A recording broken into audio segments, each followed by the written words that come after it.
And then, in his answer, he explained. Yes, it's so amazing. Please tell us his explanation.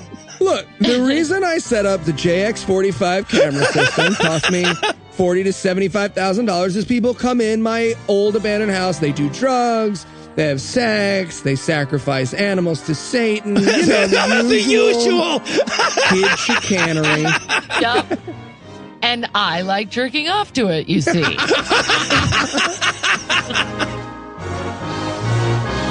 God awful movies.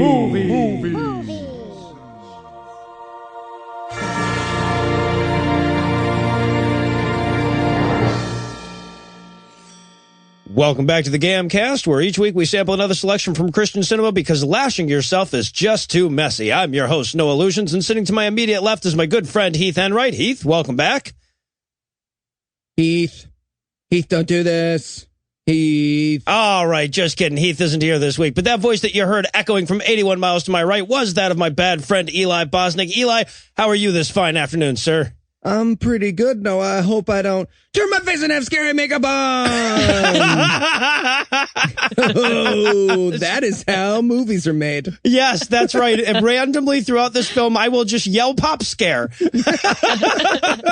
And this will be a horror podcast. Eat your heart out, Anna Bosnick. And of course, we're pleased to welcome back our special guest masochist. Rebecca Vigil is the co-creator and co-star of Your Love, Our Musical, a show that can be legally described as New York City's #1 improvised musical comedy show, as long as I'm super vague about what it's #1 in. Rebecca, welcome back. Thank you. Thank you so much. Yeah, you bet. So, #1 in GAM appearances, if nothing else. Mm-hmm. Yes, totally. 100%. #1 in our hearts and minds. There you go. By the way, if you live anywhere close or if you ever plan on visiting New York, you have to see Rebecca's show. Me and my wife went. It is phenomenal. Highly, highly recommend. Thank you. Thank you, Eli. I will put the gun down now. Don't put it close to him, okay? Just once bitten, twice shy at all. Happy birthday to me.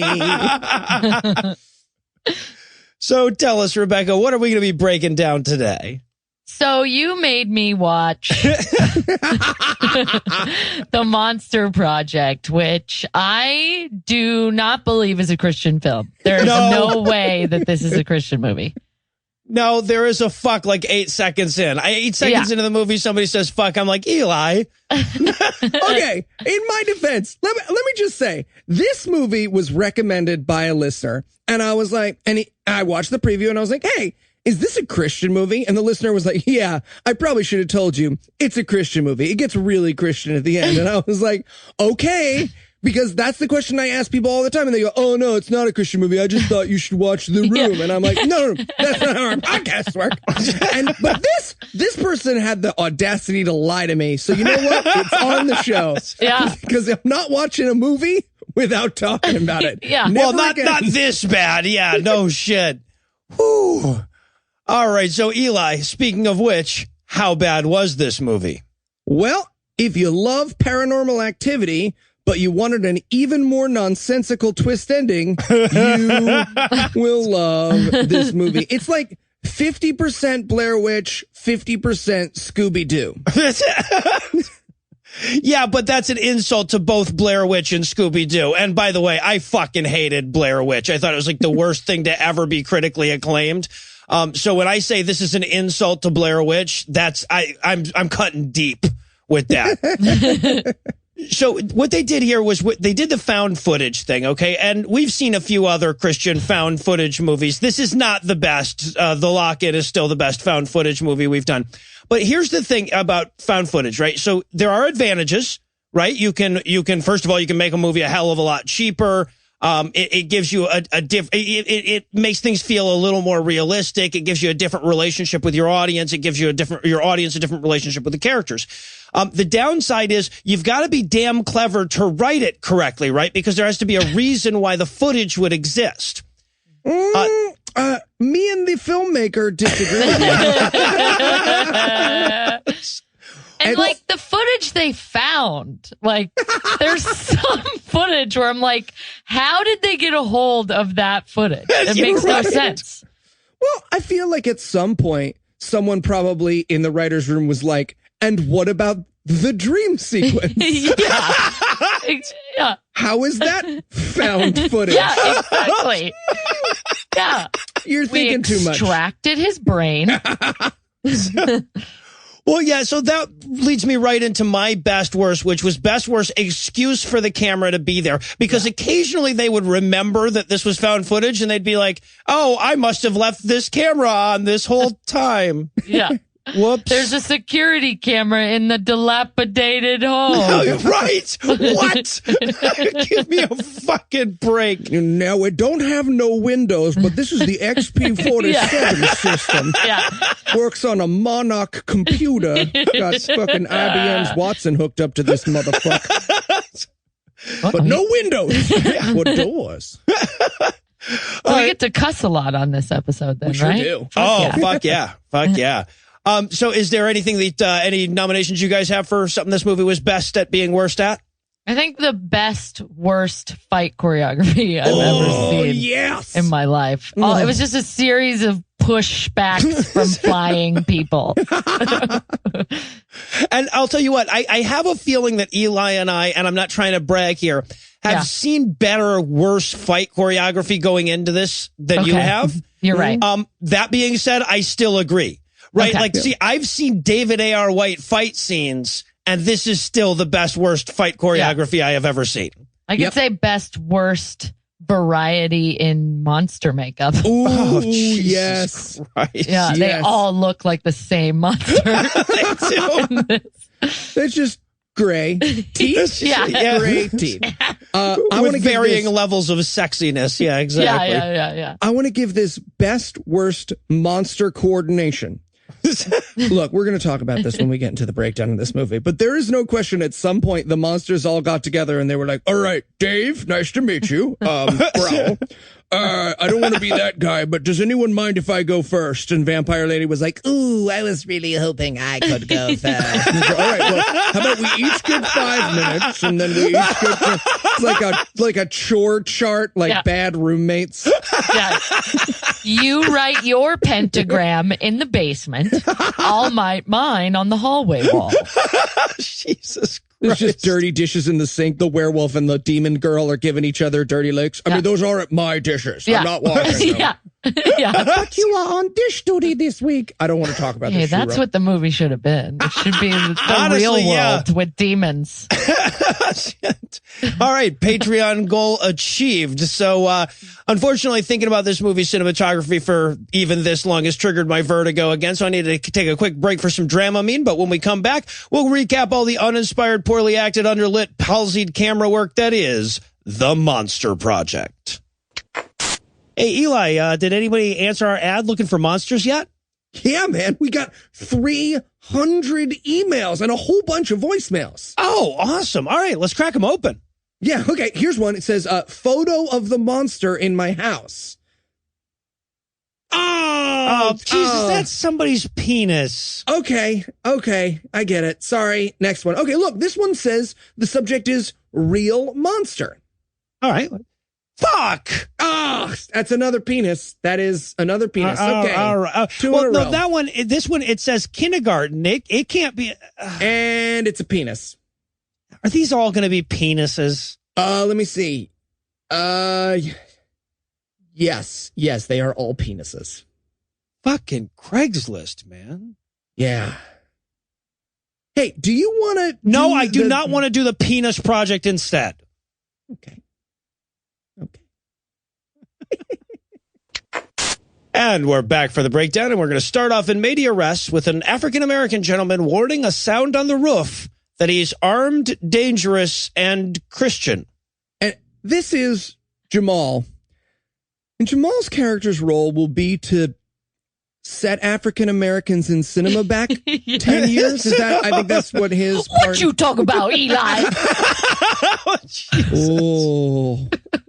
So, yeah, and I should point out, because he's yelling at a noise on the roof, and he's like, hey, I've got a 45, and probably a malt liquor, given the sensitivity with which my character was written. But also, I'm a member of my Baptist church. This movie will occasionally, nod at being Christian, right? They'll, try and forget Totally. So he climbs up to the roof and like looks around the chimney, all while threatening the noise he hears up there. And then a werewolf monster thing looks at him and he falls off the roof. This is our first turn around and be scary. This is our first one. And it's like 2 seconds into the film.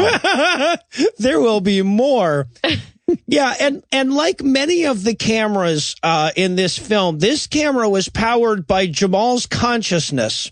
Yeah. You can see his hands. Like, it's almost like a Naked Gun joke. Like, you see the camera and then you see one hand and you're like, all right, he's holding it in the other. You see the other hand and you're like, okay, well, now it floats. Yeah. Well, so he falls off the roof and then the camera goes out because he's unconscious. And it comes back on and his buddy Devin is up on the roof. Turns out that this was meta. See, Jamal and Devin were making a fake video of scary found footage stuff for YouTube. Right. Right? And I want to just take a moment to say, because this is going to come up throughout, Devin is delicious. Yes, that is very hot. I didn't enjoy this movie. You know what I enjoyed? Looking at Devin. Thank you. Yeah. Thank you. 2 votes. Yeah, 2 votes. 2 votes. I had a boner. A very complicated boner the whole movie. But I also I love that it was like, you know, and the black guy dies. He's the first guy to die. Just kidding. He'll die later. Yeah, right. Yeah, he will be the first to die in this film. Yeah. So they go in to edit their YouTube movie. And I feel like, because at this point, we're actually watching YouTube videos in the movie. And I'm like, we don't give Ray Comfort credit for being the trendsetter that he is. Exactly. Yeah. Also, it shows their view count and they have 134,000 views. And I'm like, that's like 1/1000th of Cute Puppy Falls Asleep. Like, but they are reacting as though they're raking in those big viral video dollars. Oh, yeah. Yeah, right. $1 per view. Yeah, exactly. He's like, each one of those clicks is money. I'm like, micro cents. We're in the cents, right? Yeah. Yeah. That might explain the budget for the film. Right. Well, and that also might explain why Devin has come up with an even more clever plan on how they can make money. See, instead of making fake monster videos, they could make real monster videos. I just wrote in my notes, these characters just came up with most of the Learning Channel. Right. So, yeah, they've come up with an idea for a show called The Monster Project, where they go out and look for real monsters. And by go out and look, we mean put up a Craigslist ad. Crazy Billionaire Money. We remake this movie, but it's just him desperately trying to delete all of the dick pics he got sent from weirdos on the internet. The title of this one is "I've Got a Monster for You." Finally, it's a dick again. Yeah. When I said monster, I didn't mean rapist. But also, like, can we cut to the monsters on Craigslist? I didn't think of that. That's true. That means all of these monsters were like, checking my Facebook. Misconnections. And now I'll just see if anyone needs a monster on Craigslist. Me, preppy white guy on the subway. You, vampire. And look, everyone knows that if you wanted to find a vampire or a werewolf or a skinwalker, you'd want to go to Craigslist. I'm sorry, I stepped on that. We did it, everybody. That was gorgeous. We did it. I think Noah died from how great that was. I was actually going to throw in a ZipRecruiter ad right here. I thought that was going to be super clever. Funny. Just toss it in the thing. But no, yeah, the monster.com thing, I guess, worked out much better. You think they built their website through Scarespace? Yeah! This is the rest of the show, everybody. This is what we do now. Taking a weird turn. 30 seconds on the clock. All right. So now it's time for a confessional video. This is where we're going to meet the character Brian, who, by the way, before this movie is over, will be a shitty boom operator named Brian. Yep. And will ruin things. Yes. Storm off and break shit. Yeah. No, this movie was designed to be on our show. The listener that fucking, that emailed this to you and told you that it was Christian is Devin. He's the guy who played fucking Devin. Anyway, so Crack Boy, I will say this was well cast. This guy was supposed to be the junkie. He looked the part. Yeah. And he's making a message for mom and dad about how sober he is and how many days he's been sober. Yep. And this entire movie is worth it for one of the greatest moments I think we've all experienced, which is white guy retells you something he heard in an AA meeting. He's like, yeah, man, so there's like wolves, and if you feed one of them, that one will bite you. I gotta be honest, this was so boring. I could not physically pay attention to it. Like, it was just, I was making love to Charlie Brown's teacher at this point. It was absolutely senseless. And I even went back and tried to listen again so I could hear the details of what he was saying. And I got bored and started counting the letters and the sentences in my notes and shit. Yeah, it's horrible. And he's so complicated. He's just such a complicated guy. You can tell. Even though Devin's hot and interesting, he's complicated. Yeah. Those are the only two kind of white guys. Well, I will say, like, much of the dialogue and monologue in this movie could just be people saying things like, I'm complicated, or our relationship is complicated, isn't it? Yep. There's a ton of that. That would have been more subtle than most of the dialogue. It was. Right. So, okay, so we meet Brian. We also meet Muriel briefly here. Muriel will be a mercurial character. It's kind of hard to pin down what the fuck who she is to everyone. You have to have a hot, good girl in a movie. Yeah. That's what, she's the ingenue. She's the ingenue. Shitty movie. And if you can't get a hot girl for the movie, you can get Muriel. You know who she reminded me of? She was like a poor man's version of the girl. Remember that? And I'm sorry to leave you out on this one, Rebecca, but you remember that movie we did, Eli, where the guy wasn't allowed to be in a room with a girl? Yes. And there was that drop dead. Yes, Old Fashioned, right. She's like a poor man's version of the hot girl from Old Fashioned. Oh, I see. Also, checking her IMDb page, a legitimate actress who somehow got trapped into making oh my Monster God. Project. She's been in all sorts of stuff, and it was obvious she was like, I am going to be in Arizona that weekend. How bad could it be?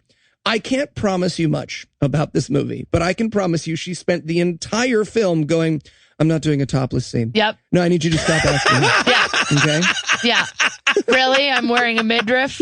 I'm wearing a midriff in the middle of the night directing a movie in the winter. Yeah. It's ridiculous. They do really try to show her tits. They really do. That last scene we'll probably get to. Right. I'll rant about her There's a lot later. of, will there be boob at the very end of this? Yeah.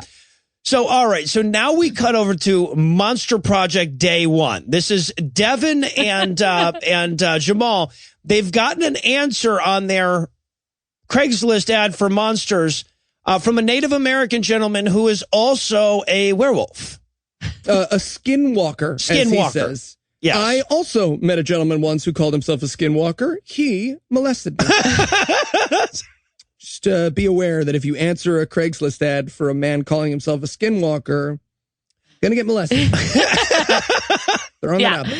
Yeah, he likes to walk his fingers up your naked body. Yeah. So you know Dave. Yeah, okay. I know Dave. Right. I know Dave. Thought it was just me. Craigslist is a weird place, is what we're saying. It is. So, okay, so now this is going to be the first of many times where we're going to shoehorn in why this guy has a camera. So this character is a police officer who wears a body cam because he's a police officer, even when he's off duty. Yeah, with a T-shirt. Turning into werewolves. Yeah, exactly. He just has one implanted into him like police officers so often do these days. Is that what you want, Sean King? That's what you want. Yes. But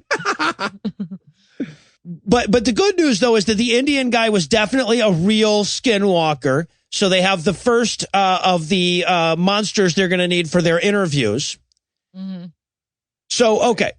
Now and they're doing like a Ocean's 11 of ethnicities.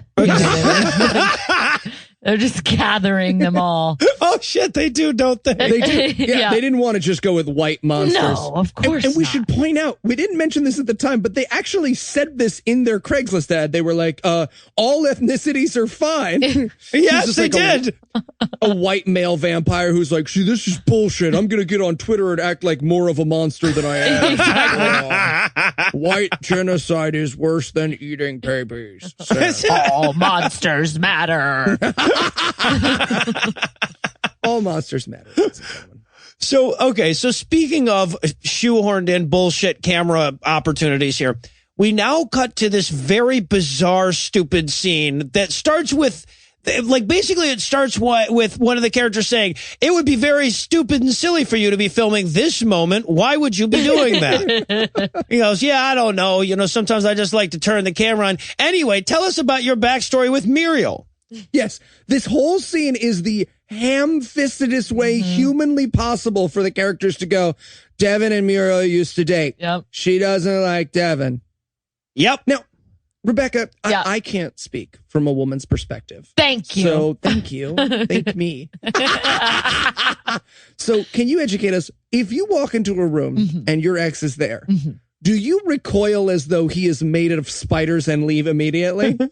I mean, you know, I have. Okay, so that's a realistic performance that's then. totally All right, real. I apologize. Yeah. I thought that Muriel's reaction to Devin was slightly exaggerated, but Yes. now I learn that's just something women do. Yeah. We are terrified of our exes. Yeah, all of us. It depends on the ex. It depends on the it ex. just depends on the ex, and he obviously, you know, he was a problem. He was a problem, has a problem. You know, she doesn't want to get hurt again, you guys. I get it. No, Where's he's Muriel's demonic. movie? Yeah. Literally. So, and I also want to point out this little bit again, like the nod to maybe this is a Christian movie, maybe it isn't. They come into so they hide out while Muriel leaves. Apparently, all these characters live together except Devin, apparently. So Brian, the crackhead, that was doing the confessional earlier, is Jamal's roommate. So Jamal comes in, and you know how, like, when you come into your home, you film it? He's doing that. And Devin looks at the wall and he goes, that's new. And the camera focuses in on a crucifix. Mm-hmm. Yeah, and this crucifix is the size of like a crusader's shield. Yeah. It is not a subtle.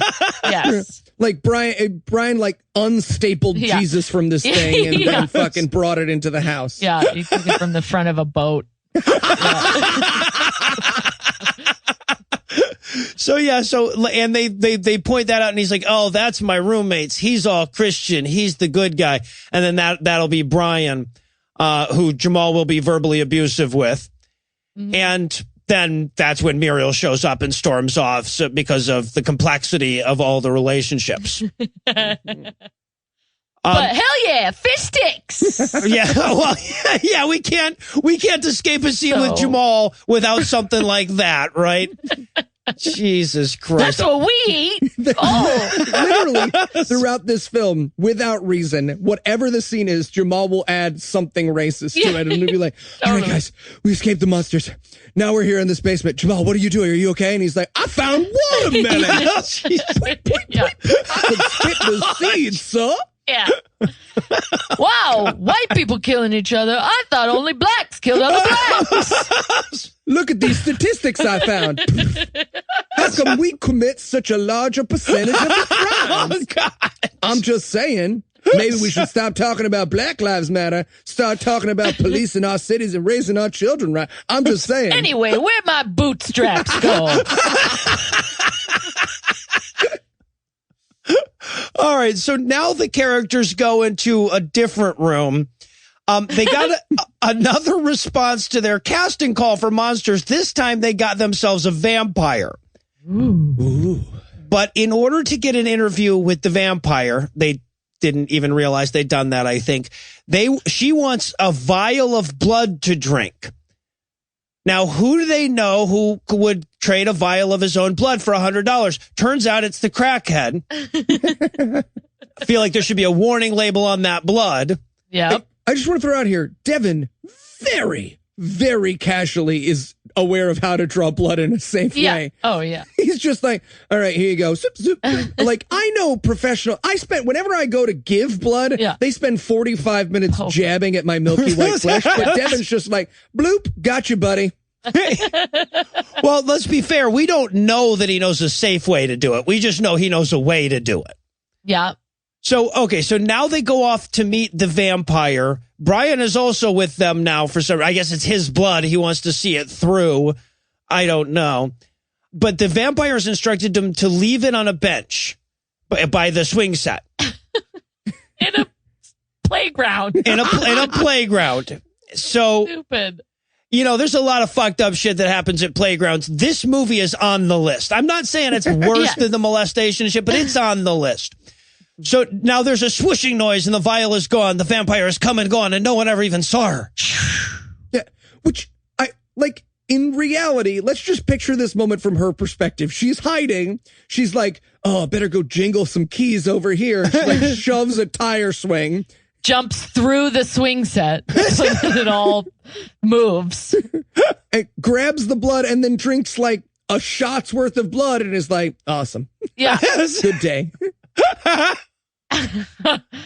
So, yeah, and that's the vampire's intro. So now they've got two monsters. They got a skinwalker and a vampire, and now they're leaving. Now, they're setting this up for an interview later. They're going to interview all the monsters together, apparently. And they're driving home, and basically, Brian, this is such a rare moment of pure honesty in the script. Brian says, why the fuck is this happening? Why is any of this happening? And Jamal says, money. I'm like, yep, that's exactly what's really, that was not even scripted, guys. That was just what the conversation was. That was the actor. Yeah. And to be fair, the characters haven't seen that monsters are real at this point. So their answer of, we don't think monsters are real and are just going to bother some crazy people to put on television is a pretty decent answer. Yeah. Right. Well, but except Brian, though, again, nodding to the Christianity of this movie, says, well, hey, man, you know, according to the Bible, demons are real. So who knows about vampires and skinwalkers, right? And everyone in this movie reacts exactly the way we would. Just, okay, time to get quiet. Yeah. Didn't you say you brought music? You brought music. Why was there music? Did you have fish sticks? Fish sticks? Something? Why don't you tell us one of those great you jokes you always tell? So speaking of Jamal, all right, now we cut to the following scene. Again, you have to keep in mind his camera is connected to his consciousness because in this next scene, he wakes up to pounding. The camera is already on as he's like wiping his sleep out of his eyes and shit. He was sleep filming when a pounding knock on the door woke him up, apparently. You can't miss a moment in documentary filmmaking. Yes. So there's a pounding on the door at him and Brian's place. He goes to the door and opens it up, and when you another race. We now take care of the largest of the races, the Asians. Yes. So but it's not an Asian yet. It's a DVD, which was probably made in Asia. So that's kind of like an Asian. But it says Shiori on it. Now, before they watch the DVD, they have to invite Devin over so that he can also be in this scene. Hey man, wake up. I know it's 4 a.m. Yeah, we have a DVD. No, those are not time sensitive.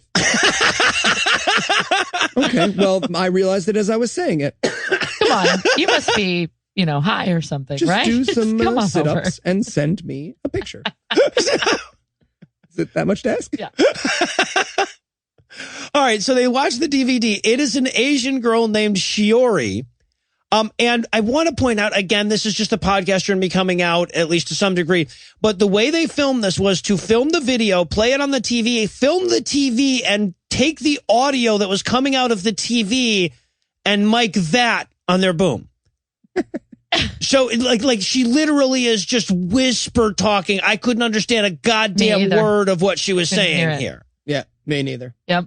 As a matter of fact, I thought she was the vampire. Turns out she's not. She's the demon. Right? Okay. She's yet another person. I thought the vampire was like, all right, you gave me the blood. Now I'll give you a DVD. Yeah. And now I'll make my version of The Ring. Yeah. Right. And by the way, that's exactly why they went with Asian girl, because they wanted to do the Asian girl hair over the face thing, which is a staple in horror film for some fucking reason. Yeah. We should point out, too, that while they're watching the video talking about the demon, the crucifix falls off the wall. Ah! Leading me to wonder, is that what happens every time you watch that DVD? No, watch this. This is cool. Right. Yeah. Every time. And the noise that the crucifix makes is way louder than her speaking voice. Well, the crucifix is, it's about 306 pounds, judging by the size of it. Well, there's an actual human man on it. Right, exactly. So Devin calls the demon girl to set up the follow-up interview. And they get that done. And while he's doing that, Jamal comes in and says, hey, man, we should really talk about Brian's backstory. Yeah, so that he can overhear us. And it's literally just, hey, man, do you think Brian's a piece of shit? Oh, trust me, he's a drug addict. Everyone knows drug addicts always love drugs. Forever. So, and then from there we go to Brian's birthday party. Luckily, Jamal filmed this as a montage. I will say, of all the pop scares in this movie, the most effective one was Muriel dancing. That scared the shit out of me. Oh, there is a great white people dancing scene where you can tell Devin turned the camera off and he was like, everyone enjoy the party, and all the white people froze and they were like, what? How? Yeah. My Puritan roots. So Oomcha. Yeah. Come on, I'll hold the camera. You dance. Yeah. Someone else, I'm going to get my freak on. He's wearing a top hat and tails. God damn it, Jamal. So now we have, again, all on camera, we have a heart-to-heart between Devin and Jamal where we learn more about their backstory. Jamal's worried that he's still on the drugs, which, I mean, this actor is so obviously stoned. Yes, he's on the drugs. Yeah, his eyes are barely open. Yeah, right. But now Devin shows up, right? And Devin is the bad guy and wasn't invited to the party, and everybody gasps, and Muriel freaks the fuck out and starts throwing holy water on him and shit. But he's actually there because he felt bad for saying Brian was a drug addict fuck up the other night. So he wants to hire him to be a boom operator on the Monster Project for $600, which making him the highest paid grip. Yeah, exactly. I just want to say, as someone who has held a boom for all the pizza you want, I've held a boom for myself. Yeah, right. Yeah. So but mostly he's just there to apologize for the previous scene so that we can feel like he's more complex and layered than we thought at first. But that's when Muriel shows up, and so Muriel had bought a camera, a head-mounted camera for Brian for his birthday. She had turned it on and was walking out to give it to him and forgot it was on, which is why there's going to be a camera during this conversation, this private conversation between Muriel and Devin about him cheating on her in the past. Well, he never cheated on her. He just needed some space. Well, the relationship is very complicated. Yes. Layered. As are they all. She literally said, this is an actual line from this scene, because he's like, I want you to work on the Monster Project. And she's like, oh, I would never grip on an ex-boyfriend shoot. And really? You're just going to leave that out there for me? I'd never grip on an ex-boyfriend shoot? Sometimes they make it too easy. Again, this movie occasionally tipped its hands that it was trying to make it to god-awful movies, right? Yes. So, but this is, now we've established already that what Muriel really wants to do with her life is direct, and now he wants her to direct his show, and it's what she always wanted, to direct a direct-to-YouTube video about monsters. She's really moving up in the world. Where the fuck is she now that this is her moving up in the world? It's a weird vision. Very low. All right. So late that night, only Muriel and Brian are left. Everybody else left the party. And now we have to have a heart-to-heart between them so we can realize that their relationship is also complicated and layered. Right. And she didn't notice anyone leave the party. Nope. Yeah, what? Nobody noticed anybody leaving the party. Did they go out the back? Nobody walked through the house. They're just gone. Music's off. Like, Yeah, right. Well, they were having this conversation, apparently. The entire party cleared out. It's like, oh, that's what all those cars leaving was. yeah. What? Yeah. Oh, by the way, I have to point out the director's buddy's garage band is playing in the background of this, and the fucking singer is going for it. This is his one moment, and he knows it. So if you watch the movie, listen for him. He was really putting on a hell of a show. He was, let's just say, crooning. Anyway, so now we learn that Muriel and Brian are not dating, but maybe they like each other and maybe they don't, but Devin is in the way now, and whatever will they do? And then she kisses him right in the camera. Yeah, like forehead hits the camera. Yeah. And then she wanders off because she shouldn't have done that. The relationship is too complicated for that. And then he punches shit and takes drugs. Yeah, Brian's reaction to the girl he likes kissing him is to fly into a rage. I don't deserve nice things. I mean, look, I don't want to be an old fogey, but in my day, at a party at your birthday, if the girl kissed you, it was a good thing. But you got the feeling that it was like, because he got a condom earlier in the movie. Someone was like, you always need a condom. And he like throws it into the fire. And it's like, yeah, man, maybe you don't get to fuck before you've kissed. Right? Buddy? Yeah, no lip stuff until butt stuff happens. I have a very weird order. It's ass to mouth, you fucking whore. Yeah, I mean order of operation. All right, so now it's tomorrow. We're honing in on the plot of this movie, guys. We really are. We just need to know how complex these fucking relationships are. So it's tomorrow. We're driving through the woods. The radio cleverly sneaks in the fact that it's going to be a total lunar eclipse tonight. Very exciting if you're an astronomer or work in the moon monster field. But they're all a team now. That's the important thing. They're all a team. They're going to a shoot. They have rented a haunted house to do this shoot in. Yep. So probably found on Craigslist. Come on. So, look, I don't have no monsters, but so now we fully get the idea of what this show is going to be. They're going to interview. They've invited a skinwalker, a vampire, and a demon to come talk with them in a haunted house during a lunar eclipse. So scary. Also, subtle little thing here. This is where Muriel puts the head cam that she bought for Brian's birthday on Brian. And she was just like, hey, will you wear this for the rest of the movie? The rest of the what? Sorry. For now. He's like, of course I'll wear this on my head. For you, anything. Let me quickly summarize up the plot points up to now. Yeah. So, yeah, and of course, as soon as he puts the head camera on and it's working, he's like, well, this is a perfectly appropriate time for a very personal discussion about our complex feelings for each other that were explored last night with a kiss. And she's like, maybe not while you're filming this. Now she cares. Yeah, right. Now she cares. Look, if it's during night vision, I as a filmmaker am entitled to it, but not now. And this is where we meet the owner of the creepy haunted house. Yeah. Pretty good actor. I'll be honest. Yeah. Pretty good actor. Yeah, he looks pretty creepy. Yeah. And he's like, hi, are you all three of you wearing or holding a different form of camera? Which admittedly is odd, but Jamal's response is, am I being detained?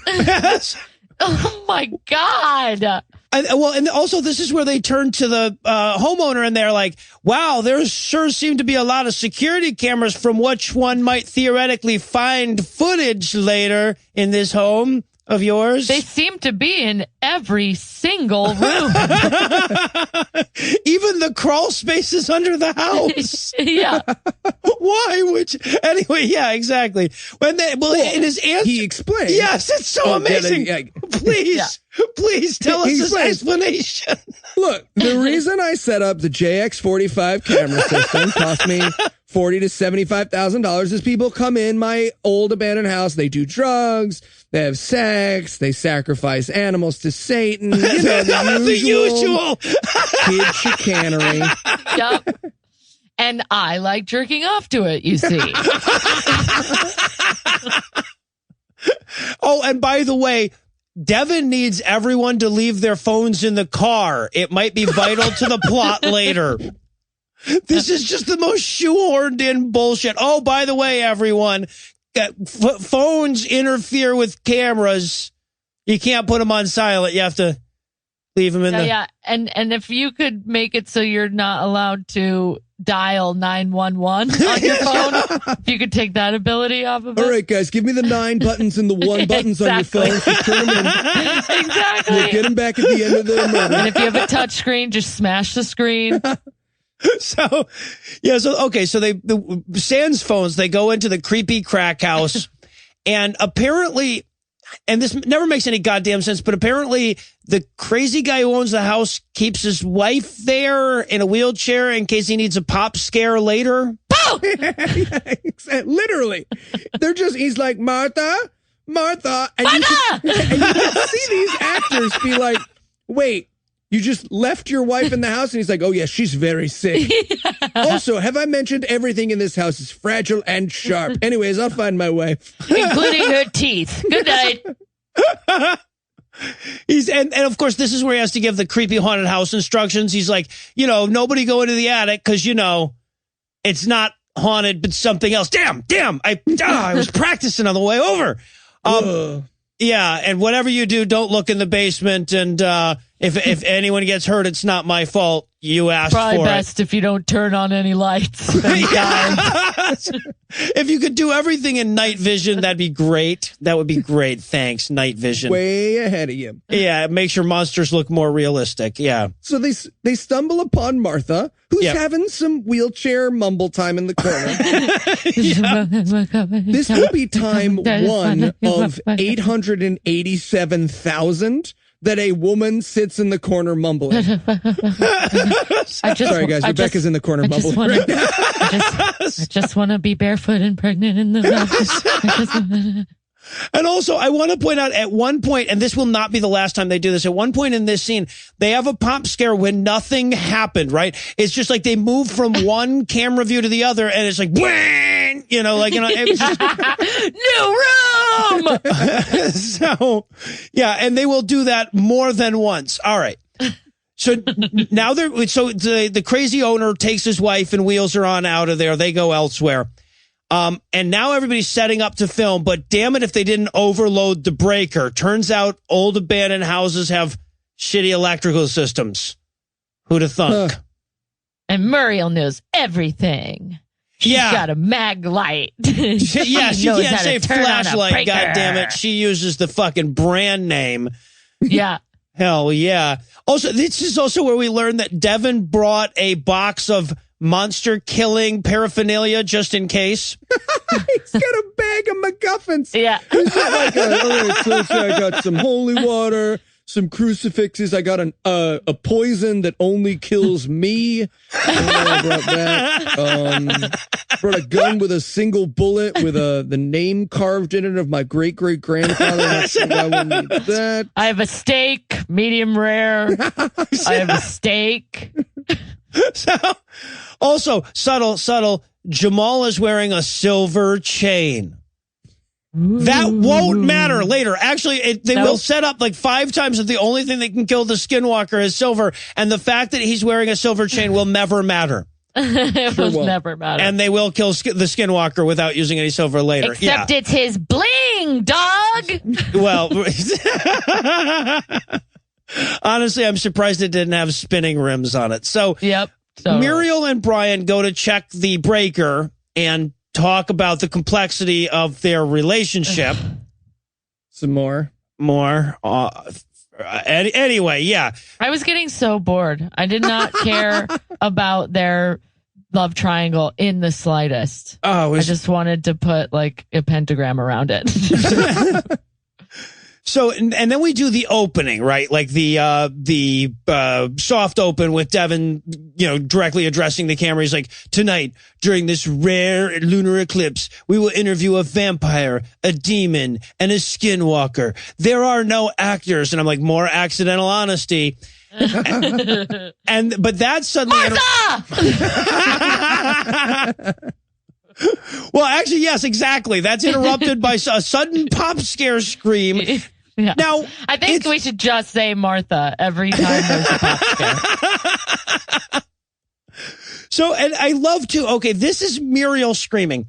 What she was screaming at is that the demon girl showed up. Now, the demon girl isn't a demon. She's just a young Asian woman. Mm-hmm. Muriel just saw a young Asian woman and screamed for several minutes while Devin and Jamal ran into the house. Was it racism? Is she from the fucking World War II or something? My grandpa was in Vietnam. Which explains why Shiori, the Asian woman, is so awkward. Yeah. She's like, I'm sorry, I arrive early, which is polite thing to do when you are invited somewhere. And your friend screamed for solid 80 seconds at me. Oh my God, what if Shiori's just normal or whatever? She just assumed that this was going to be a Learning Channel thing. Yeah, that this movie from Shiori's perspective is way more fun. Yeah. All right, so and now the vampire chick is there too, talking way too quiet for the microphones to pick her up. Also, this is where we get I don't think it was intentionally comedic scene where Brian is hanging up the word vampire, demon, and skinwalker on the dressing rooms. In their dressing rooms. In case they needed to change into their fangs or something. Yeah. And of course, as soon as he puts up the thing for demon in the demon room, he hears demon sounds. And wouldn't you know it, there's pop scare in the middle of the room there. Martha! Which he will never address again, by the way. Like, he goes in and he's like, hey, Shiori, how you doing? You want some craft services? And she's like, ah! And then he's like, all right. Yeah, right. He's like, Raisin I will bagel cream cheese. I will continue on as a grip in this. Actresses, am I right? Also, meanwhile, fucking Jamal continues to stab wildly at the vagina of comic relief in the other room. So embarrassing. So upsetting. He's just like, I'm looking for the werewolf. Yeah. A werewolf? I know, Craighead. So horrible. Also, because I always have to pause these movies and write my notes and then go back and pause the movie. I realized at this point that when you pause this movie, you have a 40% chance of getting black screen at any point in this goddamn movie.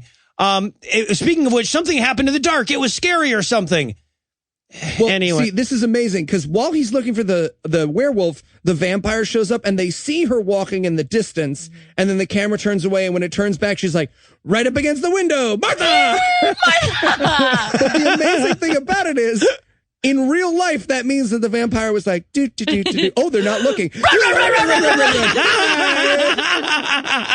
I really wish she was heavy panting. Oh, God. Hey. Did I scare you? Yeah. Oh, God. You like my new contacts?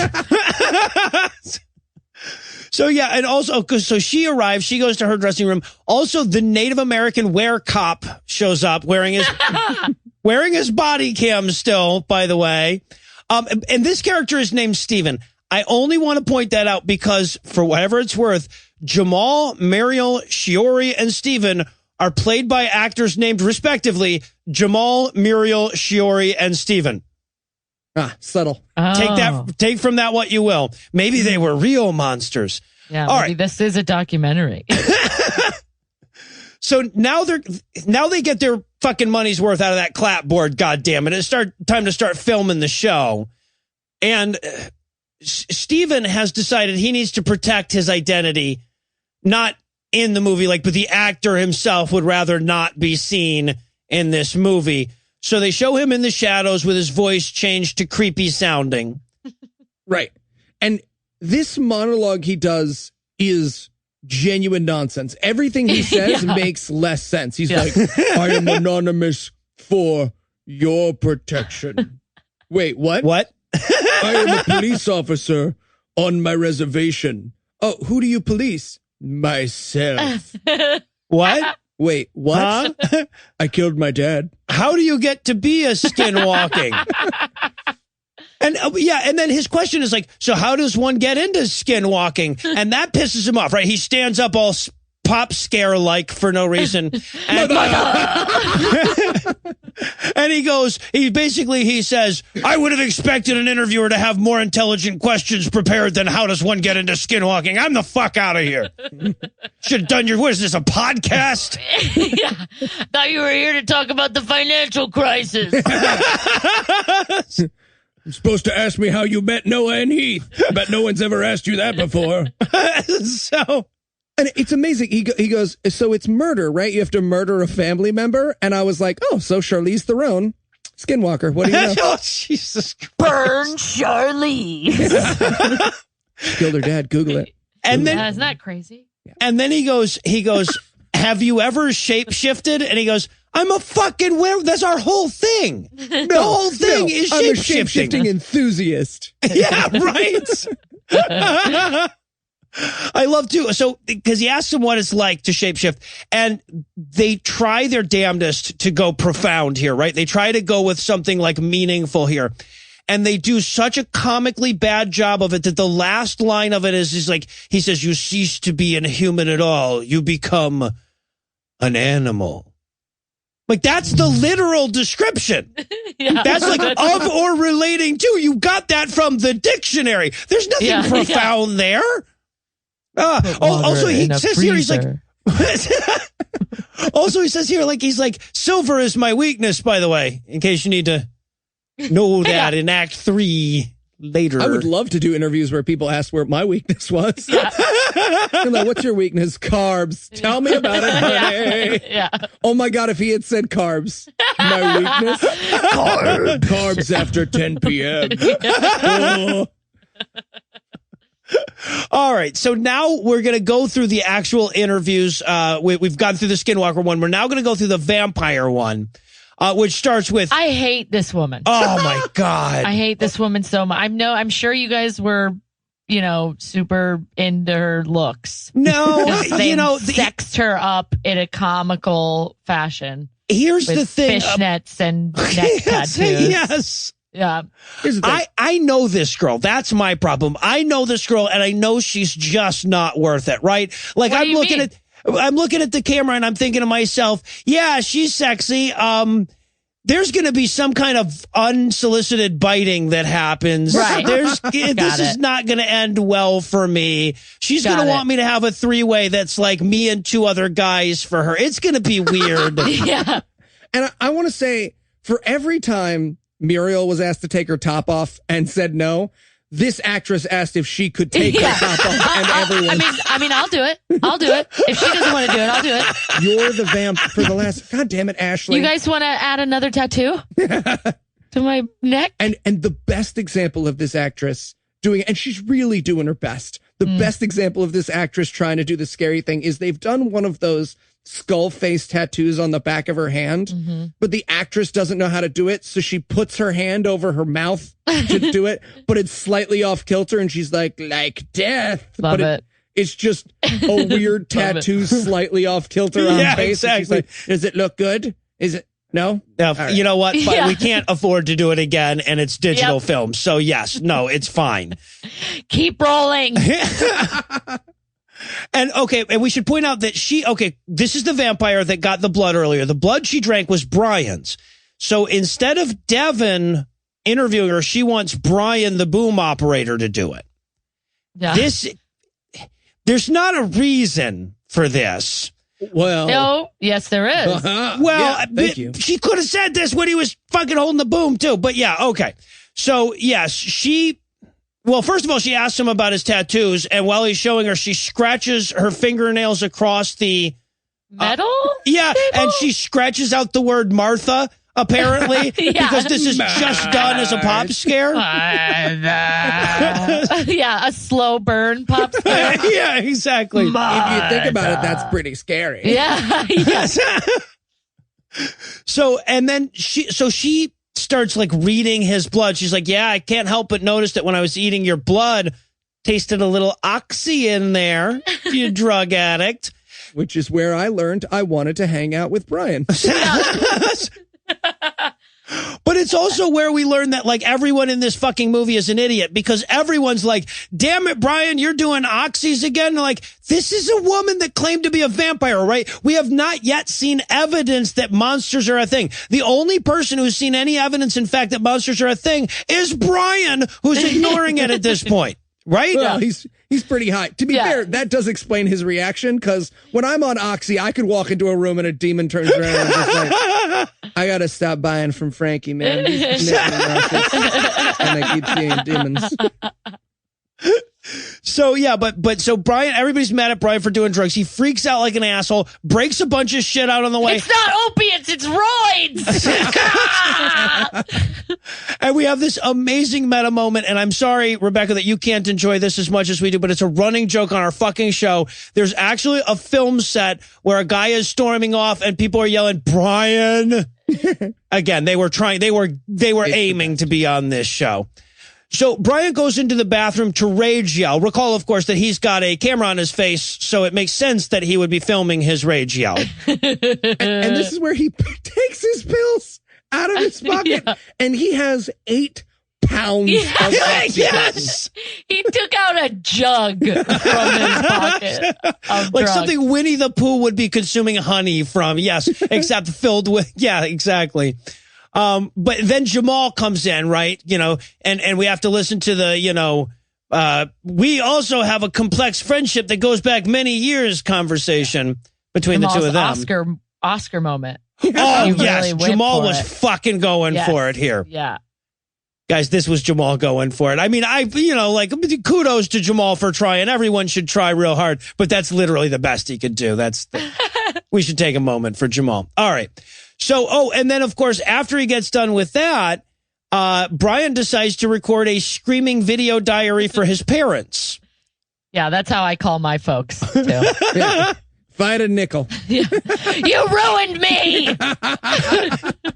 Well, I will say, though, I had to teach my mother how to use Skype the other day, which doesn't seem like something one would have to be taught how to do. And by the time I finally got her on video, I'm sure I was doing this. Right? I'm sure I had about Brian's demeanor at that point. Yeah. But he yells at his parents. He's not really sober. He's been faking it the whole time, blah, blah, blah. And now it's time to interview the demon girl. Now, she's not a demon. She's possessed by demons, which is kind of a jip. I mean, the other chick was actually a vampire. She just didn't know one, you know. But Shiori would like the demons to go away, perhaps into pigs, if they could handle that. Yes, and the demon has promised if they end up on TLC, he'll leave.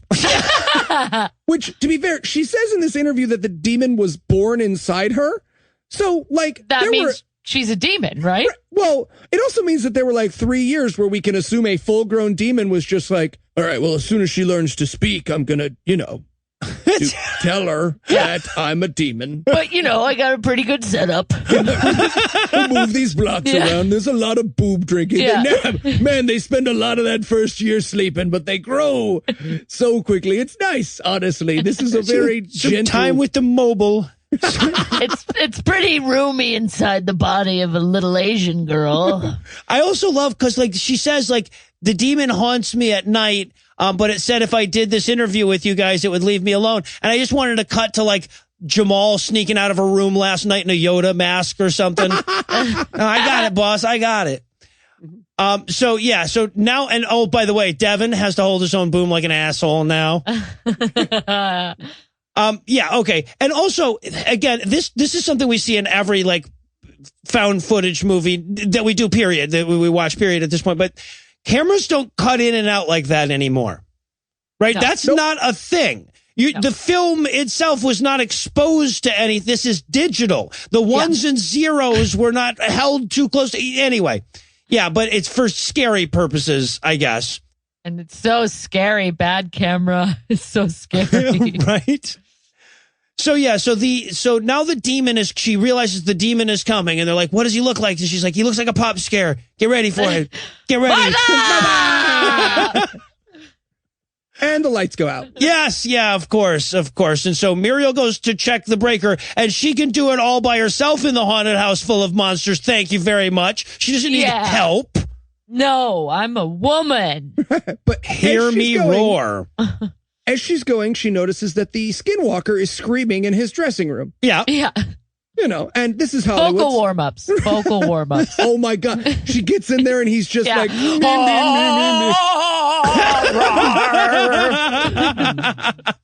My daddy says I'm a skinwalker. My daddy says I'm a skinwalker. Blood, blades, boobs, sprays. Oh, so much more horrifying than what happens. But no, he's turning into a werewolf. And her reaction is mild, to say the least. Yeah. I'll go get help. I'll go get help. Now, to be fair, that's about as dumb as the thing I'm sure I'd say if I walked in on a transforming werewolf. You know, I'd be like, you need this moment over here. Yeah. Bummer. Yeah. Oh, I hate when my back does that. When I explode out of my shirt. Yeah. Where do you buy shirts? I'll talk to you later. And now all the demons start attacking them at once. This is, I guess, the lunar eclipse has started happening. All at once. All at once. It could not be less subtle. Just with the same makeup. Everyone's just like 3, 2, 1. Demon. And again, okay, so now we get like just the characters in this movie randomly running down hallways with shaky cameras. That will be the remainder of the film. Yeah, it never ends. It's just from this point on, that's basically what we're going to get. But they do manage to run away from these monsters. I should point out, these monsters will be repeatedly thwarted by, like, the locks in gas station bathroom stalls. Oh, absolutely. Less so. These well, monsters I don't want to touch it. You don't know how many people have touched it.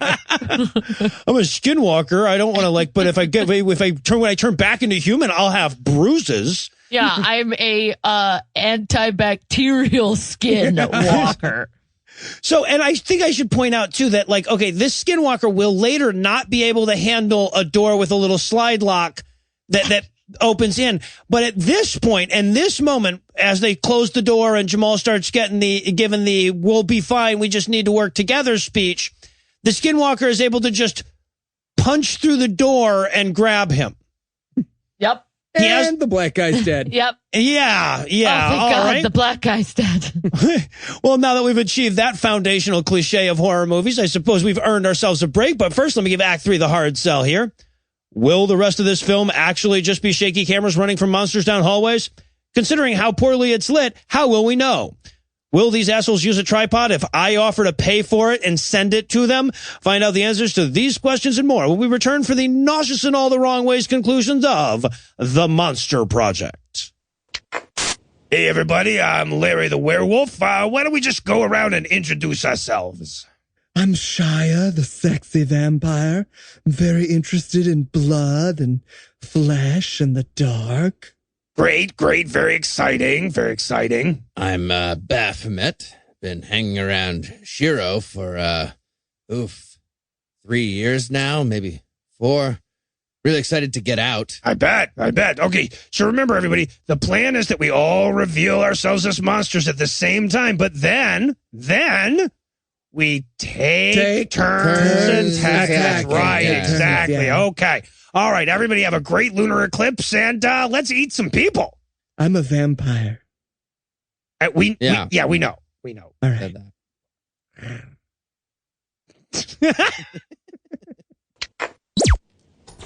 And we're back for more of this shit. When we last left our heroes, the monsters they'd invited to attack them attacked them. The black guy died, and the camera went out. And if your answer to what to do when attacked by monsters is go a couple rooms away and start up a video confessional, you and Brian are working off the same playbook because that's what he does. Well, I mean, he turns his head camera into night mode, which is useful. Mm-hmm. Those are some damn good GoPros they've got these days. Yeah. So, yeah, then after that, there's a bunch of yell running and door closing, and then they have to decide whether to go back and help Jamal, right? That's always the kind of cliche moment in the horror movie at this point. Jamal is probably dead, but we should go back and save him rather than get the fuck out of here right now ourselves.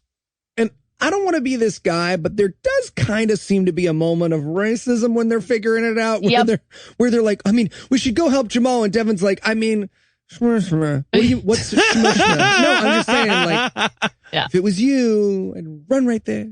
Yeah. Yeah. If Jamal was white and had tits, then maybe. So, but luckily for them, they do decide to go back to get Jamal, and luckily they have that bag full of monster killing stuff, remember? That they subtly introduced earlier.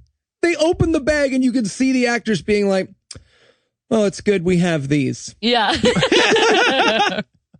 Also, I just want to point out that, like, we had Chekhov's crucifix in this movie, okay? There was a crucifix hanging on the wall. We made a big deal of it multiple times. They will now use a different crucifix on the bad guys. Yeah, it's their travel. The travel one. Yeah, exactly. Crucifix. It's like Chekhov had one in his boot, too. Yeah, apparently. Anyway, so, yeah, we hear this demon girl crying. Shiori's crying. So Brian, armed with a crucifix, walks slowly up to her from behind. And So why would you go near her? After she levitated in the last scene and he's like, hey, Shiori, you okay? I saw you jump real high and then hang in the air. Yeah. And how many times do they need to slowly walk over to touch the back of a mumbling or creepy woman?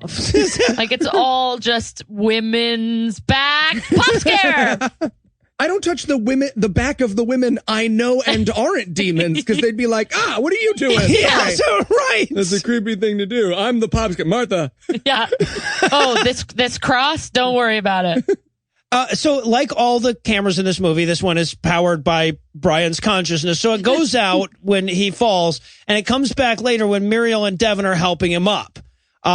They've heard more yelling, you see, and thus they must run towards it. It's Jamal yelling. Yeah. Oh my God, he's alive. And apparently Jamal, because he's black, has a gun at this point. He pulls a gun out of his blackness. To have a gun. These racist motherfucking writers. I can't. They explain it. They're like, he's like, I grabbed it from his holster. You know, the one he didn't have earlier. Yeah. This is supposed to be the cop's gun. Yeah, it's the cop's gun. It's not that Jamal brought a gun with him. Okay. It's still the black guy has the gun. Exactly. Well, and also, the vampire flies in at this point. Oh my God, this is the greatest thing. It flies in a, oh no, my flight hookup got stuck slow motion. Yeah. She literally looks like she's swinging back and forth. Hanging from the skin on her back. I'm into it. And then, of course, Devin's dumbass basically throws away the wooden stake in his hand, picks up the gun, and shoots her a couple of times. He also throws the knife at her. Yeah. She's like, Well, there goes one of our weapons. Yeah, so we get the POV vampire stabbing. He stabs her with the wooden stake this time. Actually, Jamal, I'm sorry, he stabs her with the wooden stake but not well enough. And then Jamal comes up and finishes her. Right. And everyone takes turns at this point to call her a bitch. Yeah. Everyone calls her a bitch. We get it. Yeah, she's right. They're just going down the room. Yeah, she's a bitch and a whore and a slut. Yeah. Let's fuck Merle, her corpse. do you think she's a bitch? I feel like I took it too far, and now you guys are looking at me funny. People from other parts of the members of the party start filing in. So you're a bitch. Yeah, it's Beauty and the Beast. A bitch, a bitch, a bitch, a bitch, a bitch. So she turns into a fakey looking corpse with jelly on it. And then they hear thumpy sounds. And I so wanted him to walk up and find the werewolf scratching at the door, needing to go pee. Right. But Yeah. Want to go for a walk? Want to go for a walk? instead, though, they come across the Grinch, I guess. Oh, man. Look, they were obviously, there's no question that they sat down with their makeup person's assistant and they were like, so he quit because we kept asking him to take his shirt off. But we were thinking Benicio del Toro. And she was like, yeah, absolutely. Picturing Jim Carrey as the Grinch. She was like, yeah, absolutely. Benicio del Toro. I loved him in Dumb and Dumber. And of course, okay, so they see the skinwalker. One of them yells, how do we kill that? And the other one says, hey, this makes the part of our conversation earlier about how to kill it so much more meaningful. What a lucky bit of foreshadowing that was. Thank God we got it on film. Yeah, right. Meanwhile, as they're running from him, Shiori's whining like a bitch somewhere again, so they have to go find her for another pop scare. She cried way too much. It was very annoying. They turn it into like an escort mission all of a sudden. Like she's not possessed anymore, but they're like, well, I mean, we should bring her with us. She's probably done with the whole demon thing. I mean, I know the first time she flew in the air and the second time she knocked out Brian, but now she's probably our friend. Yeah. And we need an Asian friend. So they get her, they collect her along the way as a power-up, apparently. But the werewolf guy is still standing around being all growly. So they decide, as movie horror characters so often do, that the safest place would be to go into the basement. Mm-hmm. Yes, literally. Yes. Now, luckily, though, it does have one of those rest area bathroom stall locks on the basement door, so that the skinwalker that could burst through doors earlier is thwarted. Muriel, by the way, at this point has apparently gotten bit or scratched or something by one of the monsters in one of these shaky scenes. It was that bitch. Oh, was it the vampire? They got her? Yes. Yeah. What a bitch.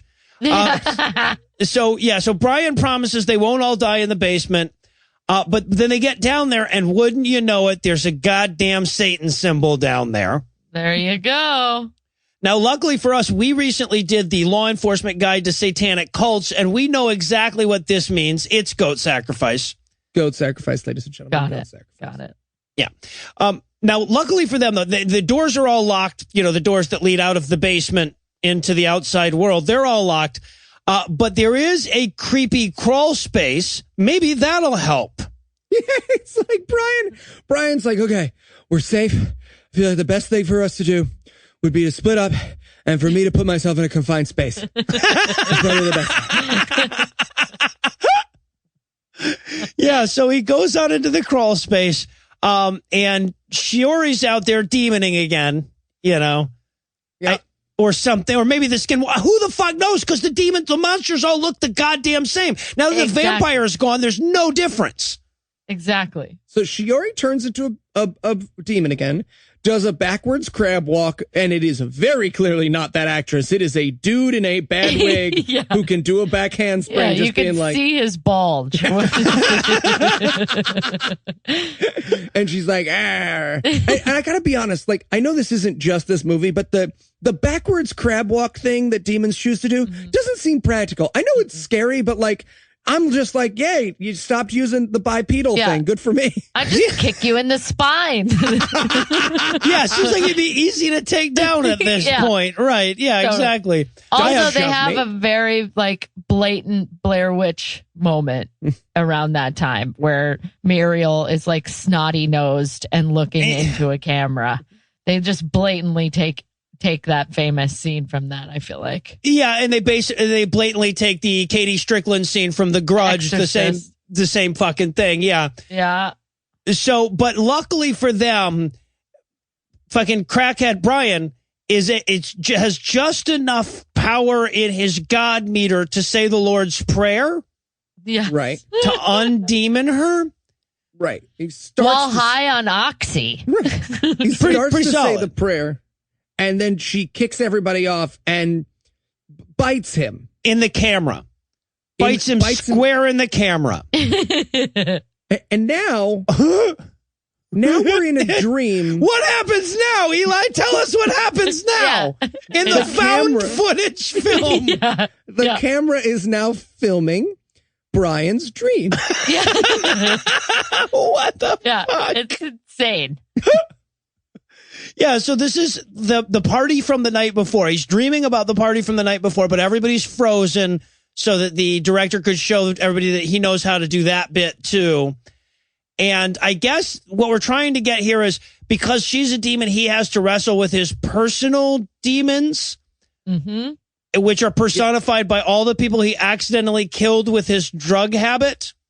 Yeah. You know when you're a heroin dealer and you accidentally give people heroin that's too good? Yeah.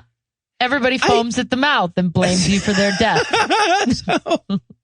I mean, I got to say, I've done an awful lot of drugs. If my demons ever came back to haunt me, they wouldn't be dead people. They'd be people who lost a job. They'd be people going like, I had to work that next day, and you fucking knew it, dude. Yeah. You fucking knew it. Oh, Crazy Billionaire Remake. We do this with all the people we exposed to drugs. Just a girl holding up a bag of Tostitos. I ate this entire thing, Eli. The entire thing. Yeah, sorry. I just couldn't stop thinking about my daddy issues when we were tripping on ayahuasca. So, yeah, he sold him the drugs that killed him. That makes him his fault. Their deaths, that is. The way that, clogged arteries are the fault of the pigs. And then she unbites him in the camera, I guess. Right. And they finish the prayer. Yes. Yeah, that's the important thing. They finish the Lord's Prayer and undemon her, and she shakes and explodes. And I just want to point out, we've taken out 2 of these monsters in the last 8 minutes. These are some weak-ass monsters. Yeah. And they're all kind of taken out in the same way, aren't they? Yeah. Crucifix to the face seems to be the going. Stab in face with crucifix. Which, I mean, let's be fair. As far as practical advice goes, stabbing someone in the face, awesome way to get them out of your life. Absolutely. You'll never see that person again. And you might as well use a crucifix. You might as well cover your bases. It's like Pascal's wager. Yeah, exactly. Yeah. And this is also, fun fact, why Rebecca doesn't like to see her exes. She stabbed them all in the head with a crucifix. Absolutely. Absolutely. So, and I also want to point out that there's a bunch of so Brian does the Lord's Prayer. Then Devin scream prays, but he doesn't know any prayers. So he's just yelling like, Jesus was on the cross, and then he died in heaven and stuff, and there was a Don't virgin. eat shellfish! So with the demon part out of the way, we think anyway, Muriel awakens from the weird demon trance that she was almost showing her boobs through. Yep. Man, they really tried. Arch your back some more. She's like, arch your back. I know what you're going for, guys. I'm not going to arch my fucking back more. Yeah, exactly. So they're looking around, and Jamal's gone. He got eaten by a monster or something. But in my mind, but there was this great moment though where like they walk up to him and he's just got blood just pouring out of his back. He's like, I think maybe I should go to the hospital. Like, no, I don't think that's going to do the trick. Maybe I should call my doc. Oh, my phone is in the car. Damn Rub it. some tussin in it, Jamal. Rub some tussin in it. Yeah. But the Skinwalker's still there. They need to run. Brian doesn't want to leave Jamal behind, but he can be talked into it fairly easily. Very easily, which means the black guy does die first. Yep. They do go ahead and kill Jamal off at this point. Also, Brian gets separated from Muriel and Devin. They go upstairs. He has to hide somewhere in the basement from the Skinwalker, apparently. Right. And this is where Muriel begins the long process of vomiting blood for a solid 20 minutes of this movie. It's really insane. Yeah, they don't just give you a little bit of the demon sperm vomiting. No. Also, again, I should point out, we're going back and forth now between Brian's head camera, the camera that apparently Devin's carrying around as well, and the POV, the fucking body cam on the werewolf. Yes. It's still operational. He has to turn this into his sergeant later. Even though he has shape-shifted. Yes, It is a stretchy body cam strap. I just want to say I am really excited for the clips later of like this camera footage being posted on Facebook. A bunch of white people being like, well, it's obvious Jamal was going for his gun. Yeah. What do you expect a man to do?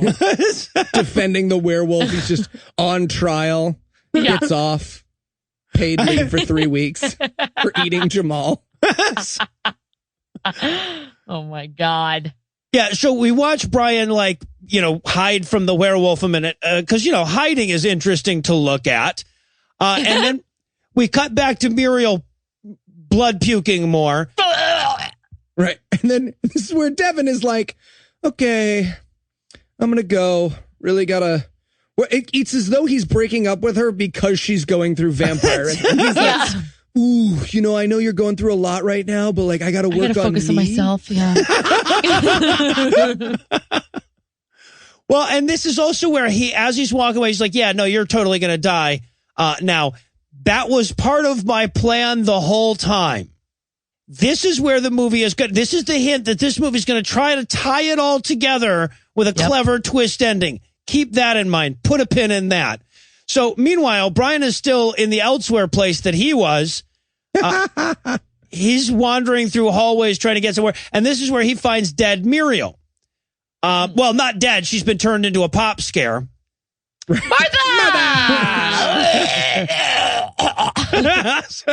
Right. So he kills. He's sad that she's dead, but then she turns into a vampire. And there's just this amazing moment. I know not everyone watches the movie with us, but it is worth watching this movie for you run at me and I swipe at you with the stake. And then you grab me and throw me and I dive roll. Right. Dive roll. And this is where my award for worst choreography comes in. God, this was so fucking stupid. This was like watching like one of those, the early Nintendo 64 POV shooting games. Absolutely. Yeah. This is like GoldenEye. Yeah, exactly. Well, yeah, but like, let's not besmirch GoldenEye. But yes, yeah, exactly. Graphically speaking, it was GoldenEye. Yeah. Yeah. So yeah, but the point here though is Brian didn't want to stab her in the face like that with a wooden stake, but he's no pussy. Sometimes you got to stab a bitch in the face with a wooden stake. Right. And then she turns into the exact same corpse that the vampire girl was earlier. Yep. Same makeup. Just in different clothes. Also, I just want to point out, if you believe in God, you can stab as many people you want. Absolutely. Yeah. Just get stabbing. Yeah. The power of Christ compels you to stab people in the head. So meanwhile, the werewolf's still wandering around wearing his body cam and he's chasing someone. I'm pretty sure it's Brian.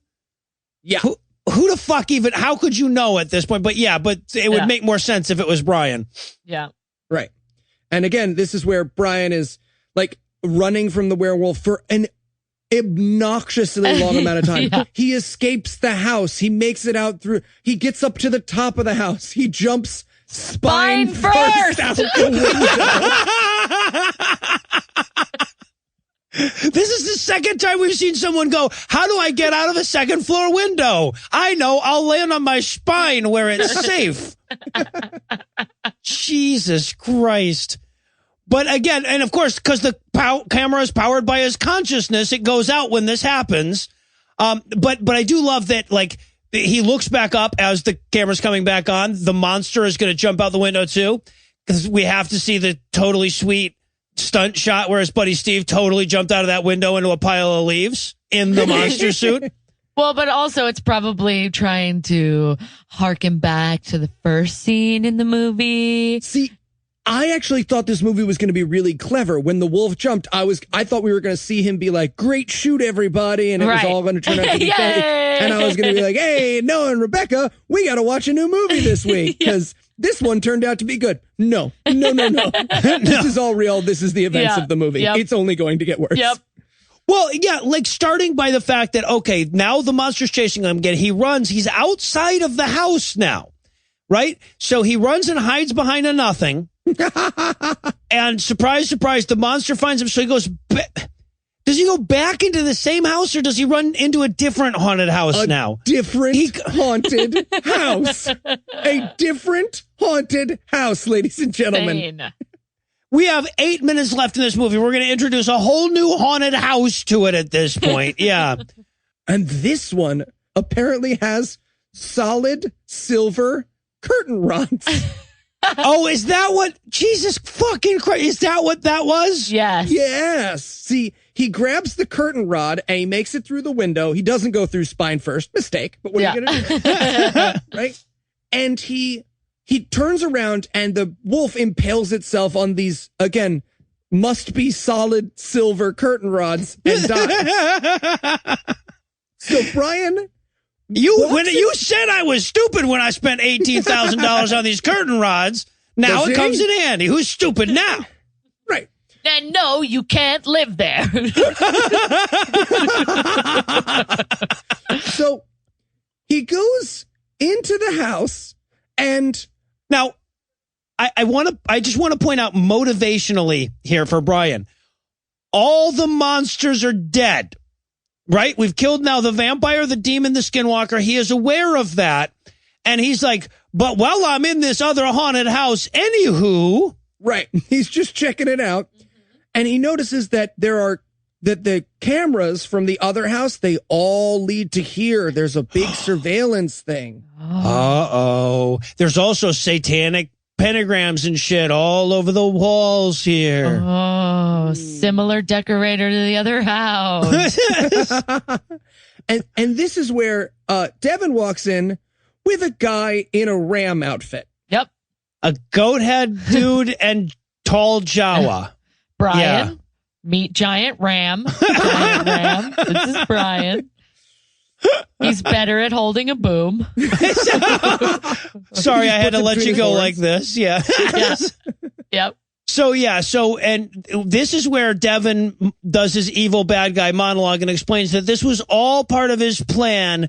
There's no way out. He brought him there to die on purpose, and not even God can save you. Yeah, and then he uses his telekinesis to knock out Brian. Yep. Because Devin had telekinesis, y'all, this whole time.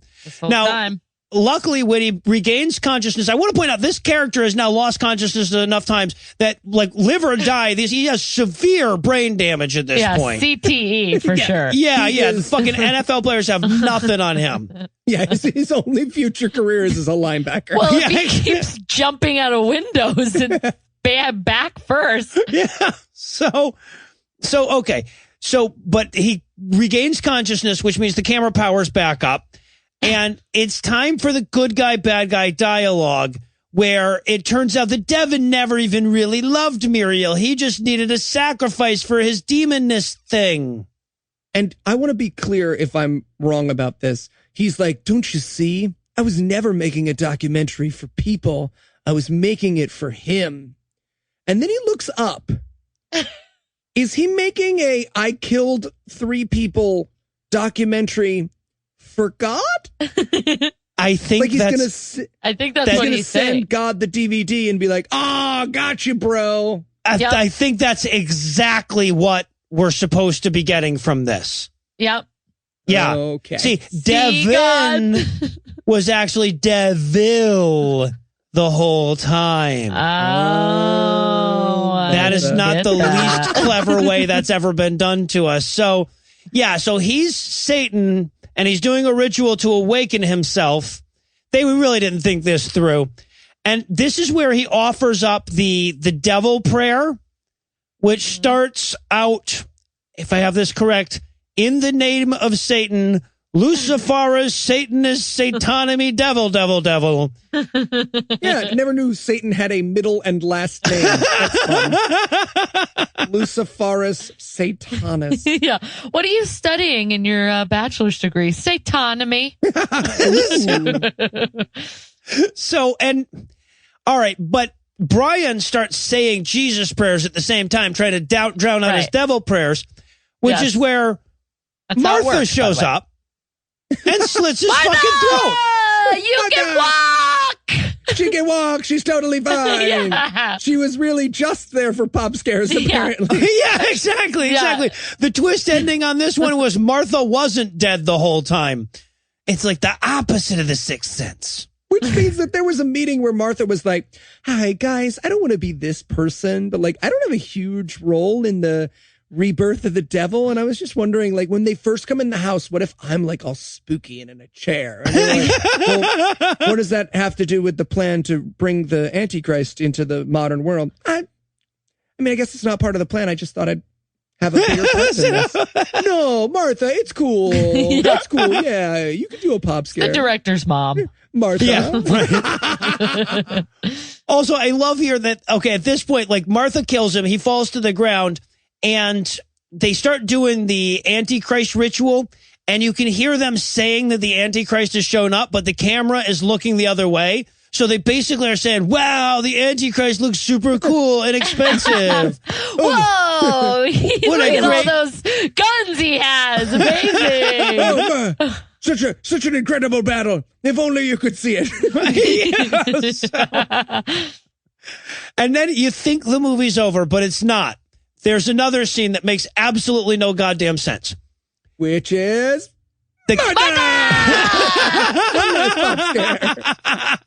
Yeah, exactly. The camera wakes up in front of the world's creakiest door. It very slowly creaks, a comically creaky door. It very slowly opens, and something monstery falls near something or something. That would be Demon Brian still wearing his camera. Oh. So we have no idea what that camera is, but that is Demon Brian wearing his camera. Brian has turned into a demon now, Oh my God. but didn't take off his camera. So complicated. They were right. They're so complicated. The end. Now it all makes sense. Okay. And then So- the credits, they have a bunch of, like, you know, clips of the demons. Of the And I was movie. so hoping they were bloopers. Oh my God, that would have been That would be awesome. amazing. They were like, just kidding. Sorry, take that again. Marthy. Oh fuck. Yeah, No. oh, shit. no. Something. But what's so funny about that is that the clips they chose to use were all the like demon monster running towards you clips, which Yeah. means that those were the ones they were most proud of. Yeah. Yes. And they didn't realize by editing them all in a row together that they were the exact same shot. Yeah, With exactly. the exact same makeup. All right. So traditionally, horror movies have sort of a, if not a moral to them, at least a moral arc, right? Like generally speaking, the characters are doing the wrong thing, skipping school, and then that's when they get killed by the monster. So what's the moral of this story? What are we supposed to learn to not do from this movie, other than watch this movie? Well, I learned that God can't save you and the devil rules. Don't work with your exes. All right. No, that's good. That's good. Okay. Follow up, or maybe rephrasing of the same exact question. Why did this movie exist? Because people worked with their exes. I think I was pretty clear. Yeah, about you it. were clear. I don't know. I mean, there was a dude who had a bunch of GoPros lying around. I don't know. Because my skateboarding career is over thanks to this broken ankle. I'm a horror movie now. Yeah. I honestly think the entire impetus for this movie is Jamal and Devin sitting around going, you know what? One way that we could see Muriel's boobs. Yeah. This might just work, elaborate guys. movie. This Yeah. might just work. Yeah. All right, well, that's going to do it for our review. But before we get into the sign-off stuff, I want to thank Rebecca one more time. Rebecca, it's so much fun having you on. We always love to have you. Hate that you had to go through this movie, but I'm glad you could entertain our audience through your misery. No, I loved being here. I always love being here. Thanks for having me. Awesome. And if the listeners want to hear a little more from you, see a little more of you, where can they go? You can go follow me on Twitter and Instagram. And I'll tell you where I'm performing around New York City if you're in the New York City area. It's at Rebecca Vigil with an underscore in the middle on Twitter. And then who is Rebecca Vigil on Instagram. Awesome. And of course, we'll have those both linked on the show notes for this episode. Rebecca, Great. thanks once again. And while that Thank does it you. for our review of the Monster Project, that's not going to do it for the episode just yet because we still need to sucker ourselves into doing this again. So Eli, tell us what's on deck. Well, now that our Halloween spooktacular has ended, I thought we would head back to the world of Hindu with Bal Ganesh. Oh, good. We haven't had enough infanticidal cartoons of late. So with that to look forward to, we're going to bring episode 116 to a merciful close. Once again, a huge thanks to Rebecca for hanging out tonight, and a perhaps even huger thanks to all our Patreon donors for helping make the show go. If you'd like to count yourself among their ranks, you can make a per-episode donation at patreon.com/godawful, and thereby earn early access to an ad-free version of every episode. You can also help us a ton by leaving us a 5-star review on iTunes and by sharing the show on all your various social media platforms. And if you enjoyed this show, be sure to check out our sibling shows, The Scathing Atheist, The Skeptocrat, and Citation Needed, available on iTunes, Stitcher, and wherever else podcasts live. If you have questions, comments, or cinematic suggestions, you can email godawfulmovies@gmail.com. Legal services for this podcast are provided by the law offices of P. Andrew Torres. Our theme song was written and performed by Ryan Slotnick of Evil Drafts on Mars. All other music was written and performed by our audio engineer, Morgan Clark, and was used with permission. Thanks again for giving us a chunk of your life this week. For Heath Enwright and Eli Bosnick, I'm Noah Lugeons, promising to work hard to earn another chunk next week. Until then, we'll leave you with the Breakfast Club close. Count Chocula's response to the GoDaddy ad was ignored because he's black. Everyone was way more honest in the future when they recommended movies to Eli. It wasn't fucking Christian. Not Christian. This is not Why even. would you think this is a Christian movie? I'm not going to watch this whole fucking movie for nothing. We have to do something once we. Hey, great Christian movie is Starship Troopers. Great Christian movie because someone says, "Oh God," in it. Come on, people. You know how the show works. You know how the show works.